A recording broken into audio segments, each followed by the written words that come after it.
state schools have been targeted by groups wanting to promote a hardline Muslim ethos. Few things matter more to families and communities than the way our children are taught at school. So when serious allegations emerged of a plot by hardline Muslims to infiltrate a number of schools here in Birmingham and impose a strict Islamic ethos, sparks flew. We have got a trust issue here. We've got a very big trust issue, and it's not just with the parents, it's within the community as well. The claims were originally made in the so-called Trojan Horse Letter, and they've been generating front-page headlines for months. Two separate investigations have placed the blame squarely on the shoulders of a number of ideologically driven governors, teachers and parents. There's been coordinated, deliberate and sustained action to introduce an intolerant and aggressive Islamic ethos in positions of influence in schools and governing bodies who espouse, endorse or fail to challenge extremist views. The reports also raise worrying concerns about the effect this has all had on pupils.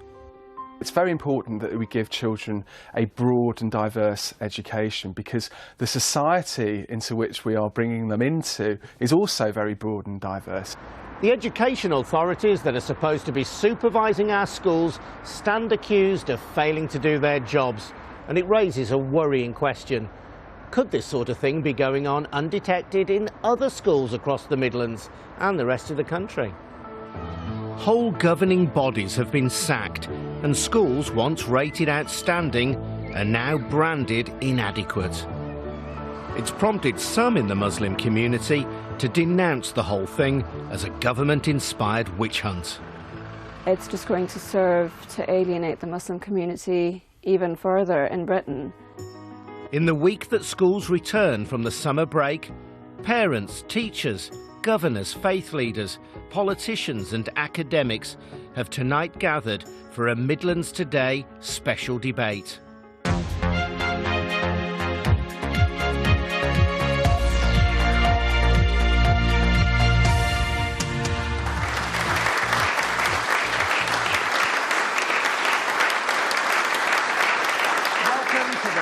Community Arts Centre here in Aston in Birmingham. Tonight we're asking, what faith can we have in our schools? It follows those revelations that certain Muslim governors have been attempting to impose a strict Islamic ethos on schools that are supposed to be secular state schools. According to Ofsted, the school's watchdog, it's meant that pupils in some schools in Birmingham have been badly prepared for life in modern Britain. And it's with those children who are at the heart of this debate that I want to start. Let's speak first now to Sarah Hewitt-Clarkson. Sarah is the head teacher of Anderton Park School in Birmingham. Sarah, I know you've had some issues in your school, but why does this matter so much to the children across the city and across the Midlands? Well, without sounding cliched, the children who we all teach are really our future. They will look after our political well-being, our emotional well-being, our economic well-being when they are in 10 years' time, 15 years' time, when they're young adults, older adults, including my children who go to school in Birmingham. So to anything that seeks to narrow their education is a categoric mistake, because education is about broadening everybody's horizons, opening doors to children's knowledge and skills, not just about knowledge and skills in Birmingham or in their house or in their school, but globally, and to make a positive contribution to the world. What kind of things have gone on in your school? We've had a few incidents over the years, not many, but we've had complaints from one or two people. It really is a handful of people, it's not many at all. Complaints about certain things we do, like a Shakespeare festival we took part in last year. We had a complaint from one of our governors that it was inappropriate because the play was Much Ado About Nothing, which is a comedy and it's about falling in love and getting married, and he thought that was inappropriate. We've had some racist comments from one of our parents who said we should get rid of the white children in our school. Let's get a word now with Mohammed Ashraf, who is a former governor at Golden Hill at School, part of the Parkview Educational Trust, which is at the heart of many of these allegations. Mohammed, the allegation is that you and other governors let down your children. You didn't open them to a world of tolerance and diversity. Well, the only thing we let down our children for was the standards that they should have been getting. And it always has been about standards and ensuring that the quality of education that they achieve, they get them results to go to college, university, and also having a job anywhere in the world. And this is something that our communities haven't been, or schools have been delivering very well for decades until now. And the irony is these schools have finally started to produce results. And we have an issue like the Trojan Horse come alight, where the attention has been shifted away from education to other issues. But education has a broader remit, doesn't it? Peter Clark, the former police anti-terrorism chief who investigated schools and the Trojan Horse allegations, said that there wasn't enough emphasis on difference and diversity. It's all very well getting kids through exams, but if they're not prepared for life in modern Britain, what good is that education? Well, firstly, a question, what did we do different to what any other school really is doing? But ultimately, if you look at the Education Act, it actually does say that you've got to have a daily collective act of worship, broadly of the Christian character. So the religion is already embedded within schools before schools are even there. So I think that's one aspect. But the tragedy in the whole thing is that now children are being put second, head teachers and staff careers are being put first. Now, Mohammed Zabar, you deliberately chose to send your child to one of the schools that was in the Parkview Educational Trust because it was a non-faith school. What were you hoping for and what was the reality? I was hoping, and we had, up until last year, been seeing a very broad brush approach to her education where she was exposed to lots of different religions and a lot of different ideas. But since the last academic year in 2013, that seemed to narrow, and I just felt that it went against the grain of what we believe our daughter should be receiving in terms of a broad education. And you're Muslims, but you wanted your daughter to experience a wider multicultural world, and she found out that she was upset that Christmas was cancelled. And absolutely. We live in a large multicultural city with lots of different races, religions, and it's important to us as a family that she is exposed to as many of those and learns about as many of those, so that as she grows older, she knows where she fits in the jigsaw that is Birmingham. Yes, you, sir, there in the second row in the middle. My name is Mohammed Shafiq, and I'm the former chair of governors at Golden Hillock School. I disagree fundamentally with your statement that Golden Hillock School was offering a narrow education. Well, that's not my statement, that's the statement of the Clark report, the Kershaw report. Then I fundamentally disagree with the Clark report, the Kershaw report and the Ofsted report, because the school actually was teaching art, politics, citizenship skills. It had Prevent go into it. So how our school was any different to any other school, and why these statements are being made about our school in particular. I'm talking about Golden Hillock, I can't talk for all the other schools. I can fundamentally say to you, those statements are untrue, and they're probably based on a political agenda of a former education secretary rather than any fact about Golden Hillock School. With Asif Afridi from BRAP. Asif, yeah. I guess I was just reflecting, just generally what I've seen of the debate so far. Often the voice of young people has been relatively absent from that, especially I think when we talk about the role of faith in public life generally, but certainly in these schools. It's quite, I think often it's the voice of parents, of those with power in the system, parents, governors, teachers that we hear from. We don't often hear about the potential rights that might be being infringed of pupils and young people. And I think we really need to engage much more with an analysis like that and talk to more young people about what they think they may be losing out on. I mean, I certainly agree with the point that we need to provide our young people with an education that will allow them to navigate a very diverse society. Right, Asif, thank you for that. I want a word with Councillor Bridget Jones. Bridget is a councillor on Birmingham City Council, takes the lead on education. And Bridget, I've got reports here, the Kershaw report, the Clark report.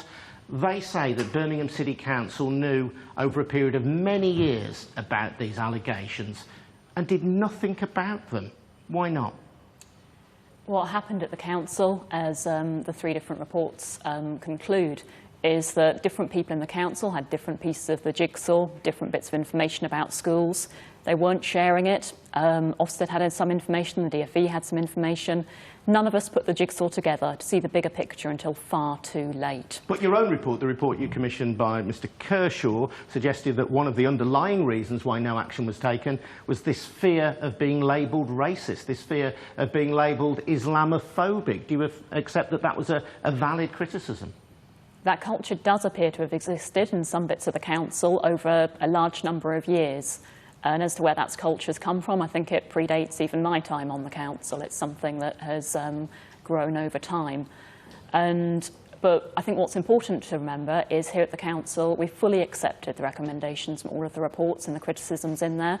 We're committed to putting those things right and giving the children in Birmingham a school system that they can be confident in, and parents as well. And we're working hard at the moment with our partners to put right those things that let us down in the past and allowed this to happen. Tyler Ahmed from the Muslim Council for Britain. Surely we can't live in a country where people are afraid to say that things are wrong when they are wrong for fear of being labelled Islamophobic or racist. Of course, and I think when our leadership, whether it's head teachers or councillors, when they, or indeed any other individuals responsible to make decisions, if they don't exercise their judgment based on the competence that they have, then it begs the question as to whether these people are fit for purpose. One of the ways in which this issue was dealt with, Rob Kelsall from the National Association of Head Teachers, was that when your members complained to Birmingham City Council, instead of being listened to, they were issued with gagging orders and paid off.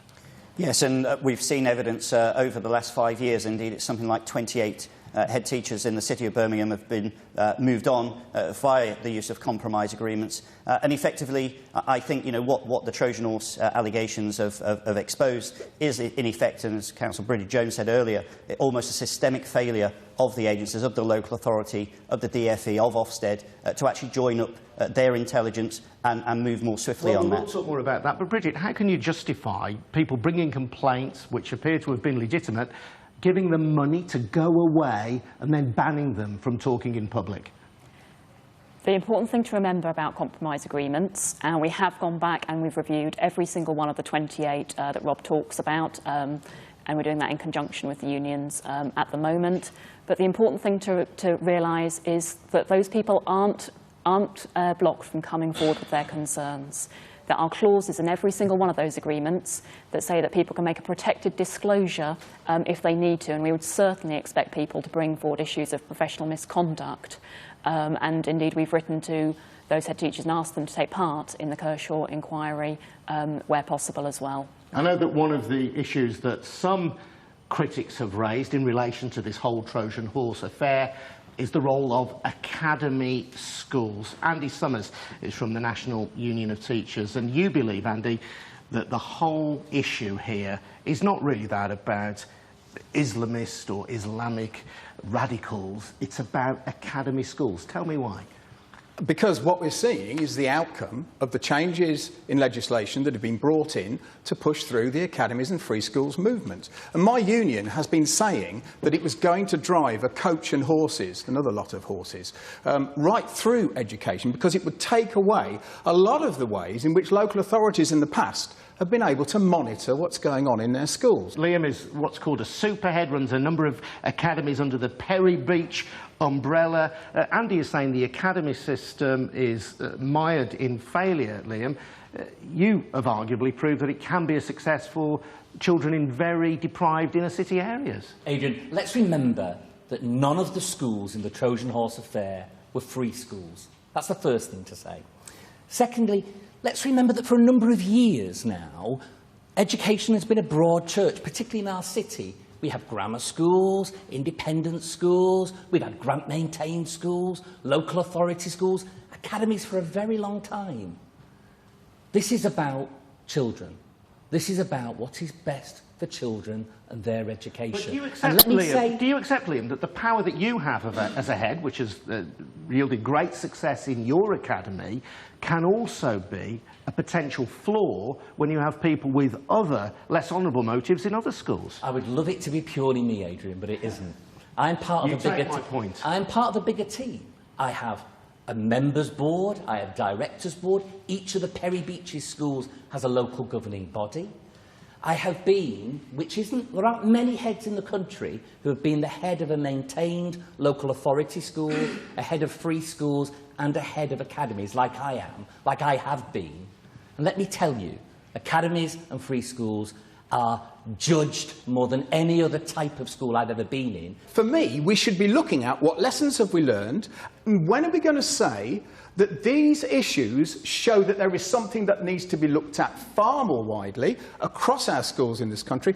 Otherwise, it becomes something that would be characterised. So let's be clear from what Andy's saying, therefore. The Trojan Horse agenda didn't distinguish whether schools were academies or whether they were local authority schools. They were all types of schools. And it's something, Adrian, about governance and the way in which schools are run and the organisation of schools. Well, let me talk to Emma Knights about that from the National Governors Association. Do governors, particularly in academies, have the expertise, the time, the training to properly monitor what's going on in schools where heads have much greater power than they traditionally did? I will answer that in 1 second. I just want to comment on this point about how risky is the system that we've set up. Without a doubt, trustee boards, and that's what we have in academies, have more autonomy, and therefore there is more risk attached. That the way the legal system is set up, it is intrinsically more risky to have the academy system, in your view. Yeah, but that can work. If you've got a fantastic board of trustees, that can be brilliant. But we have to acknowledge there needs to be a system of oversight that ensures where we don't have a fantastic board of trustees, it can be riskier. But I'll answer your question now about training and support. There is an awful lot of information out there if boards of trustees and governors look for it. Well, let me ask Mohammed Ashraf, former governor. Do you feel that you were properly trained, properly equipped to be the governor of a school? We are training. I don't know what you would call adequate. We are training once a month, but I think fundamentally we've got to understand, the academies do allow you flexibility with your curriculum, also your finances. So if these Trojan Horse have been adjusting the curriculum or the finances, it's what the law or the Act allow them to do. So they're doing nothing wrong within the confines of the law. What about that, Anna?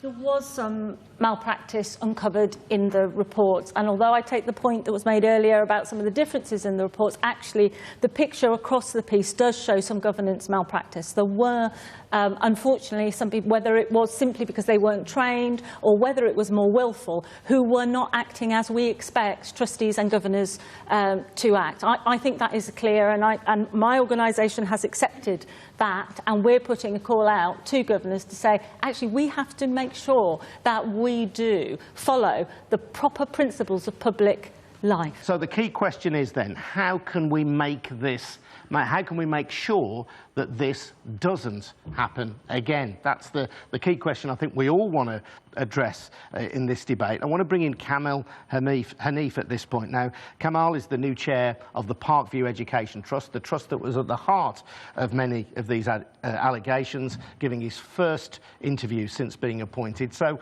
what can you do to assure parents of the children at your schools that these kind of things won't happen again, Kamal? Well, since we've taken over as trustees, and I've got Pat and Iwan, who are the other trustee members behind me, we've done an immense amount of work over the summer holidays, which is all voluntary for those schools. But our focus is on education, educating those young children. We've made sure that the correct governance arrangements are in place now. We've written to parents today about putting nominations forward, made sure that we appoint people with the right skills to those parent-governor positions in future. Well, I want to talk to a parent. Shabina, are you reassured? Are you confident that the problems we've seen before won't now recur? Not really. I'm more concerned than what I was before the break that we had, the summer break. The discussion that I'm seeing is governors keep coming to blame. Who's questioning the leadership that we've got here? Leadership here needs to be held to account as well. A lot of failures that took place in my school, where I speak for Oldknow Academy, the failures took place under the leadership. Just two questions that were raised here by yourself. Saudi Arabia was funded by public money. 60% of the funds came from the parents. So where you get your figures from, I have no idea. Where you mentioned Christmas was cancelled, Christmas was never arranged. It was cancelled by the principal because they wanted to take the English and maths attainment level high. Festivities still took place. I actually helped in those festivities. Christmas dinner was given to the children. Let's not get bogged down in the specific example, We Shabina. need to get bogged down. We need to get bogged down because it's these allegations that have gone into the media. Confidence in the future. Well, until the leadership is not held to account, no, the witch hunt, Muslim governors. Yes, there was a breakdown in communication. As a parent, I speak, there was a breakdown in communication. This is why, as parents, we collectively got together and we thought, okay, enough is enough. What is going on? We can't see the principal. The governors haven't communicated with us, so we need to know what's going on. So we collectively came together and made an association. When we made this association, we realized there was concerns. The concerns were just not within the governors. The concerns were within the leadership. The leadership failed the children. How do we feel for our children going back? No, we don't feel that they're safe at all. We felt they were safe before, but what we have learned about accountability from the leadership, that's not come out clear. There's no transparency. OK, we'll hear more from Kamal in a moment, but picking up on that issue of communication that you raised, I want to have a quick chat again with Councillor Bridget Jones, because, Bridget, one of the issues that was raised in the reports was the lack of joined-up ownership of authority over these schools. Birmingham City Council, Department for Education, Ofsted, the funding agency, nobody apparently in charge, not talking to each other. Yeah, and that is one of the things that made it very hard for us to spot the patterns. But it is a problem. Is anything going to change, though, looking to the future? Because we've identified the problem. What's the solution? So we're trying to build a better working relationship at the moment with Ofsted and with the DFE. I think Michael Wilshaw's made his views on Birmingham well known. But despite his prejudice about our city, we're trying to work around that.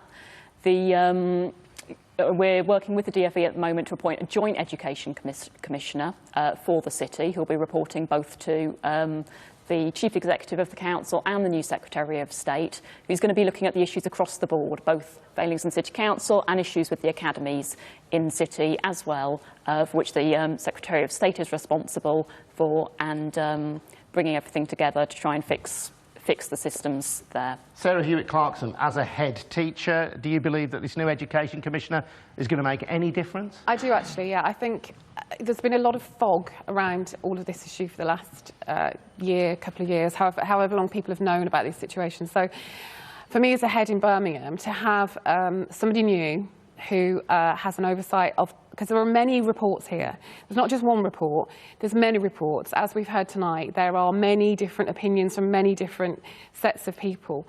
What is important is that things improve.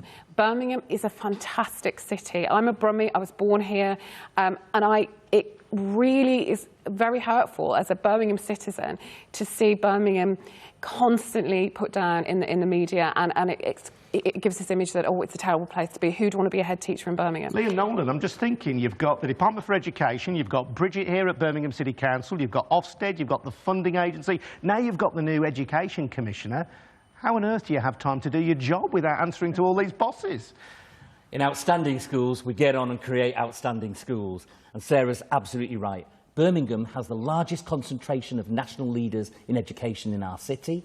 In 2013, the last time we analysed statistics around GCSE results, Birmingham, out of 147 local authorities, did the very best for children on free school meals, more than anybody bar London.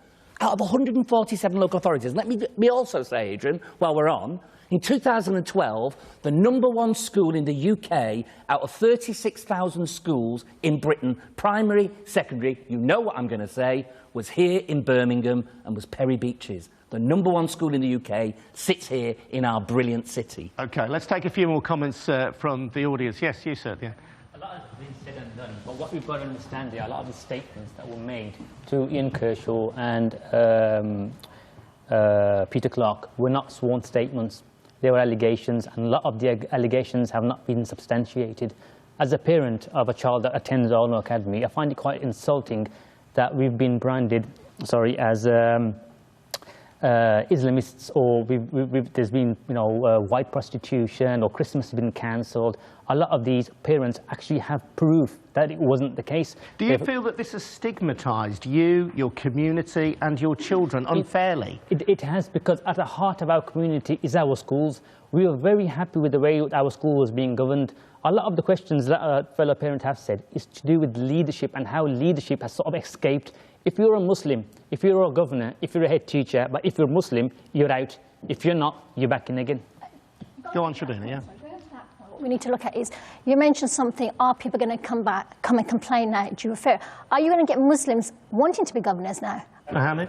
As a parent, one of the things I found difficult to handle is the fact that going to our academy and raising a concern, and the type of response you get is pretty much, we're an academy, we can do this, and I've got nowhere else to kind of raise it to. Now, I would love for Birmingham City Council, okay, academies aside, to have a helpline or some way that parents who have concerns can raise those concerns, be it a free school, be it a grant maintained, be it an academy, and Birmingham City Council then take the appropriate action, but at least then you guys know what's going on in the schools. Mohammed, thank you. We are coming to the end of our programme now, but I do just want to get a couple of pledges from key people in the room. First from Bridget Jones, the lead on education for Birmingham City Council. If you could give me one pledge for the future, Bridget, to take away from this programme, what would it be? What let us down in the past was we weren't listening to people and we weren't joining things up. In the future, we are going to be listening to heads, listening to governors, listening to parents when they raise their concerns, and we will be making sure that they are taken seriously and acted upon. Kamal Hanif, the new chair of the Parkview Educational Trust, what one pledge can you give to parents attending the schools in your trust? Our purpose is education, and we are going to make sure that every child is educated to the best standard possible. Kamal Hanif, thank you. Bridget Jones as well. I'm afraid that's the end of the debate for now, but it's not the end of the story. We will be making sure that those who have made pledges here will be held to account over the coming months. Don't forget, you can catch up on this programme again on the BBC iPlayer. I'd just like to thank everybody who's come to see us here at the Drum in Aston in Birmingham, and thank you for watching. Goodbye. We need to have this debate out, and we need to see what everyone's views are. It's only when you communicate you can move forward. So communication is so important here, regardless of what your opinions are. You can only learn from your mistakes, and we need to use this. What's happened to the children in Birmingham, we need to learn from this mistake and ensure this does not happen again. We had an excellent debate. 2 pledges were given at the end. Here's a third. We're going to go on in Birmingham working together on our differences, learning to enjoy each other's religious experiences or none, and make every child in Birmingham have an excellent all-round education. So what happens now that is more important than what's happened up until now, because these are children we're talking about. I have 3-year-olds in my school, I've got 2-year-olds in my school actually, and these kids are too precious to mess about with, and therefore sometimes this can feel a bit like messing about, and I don't want to mess about.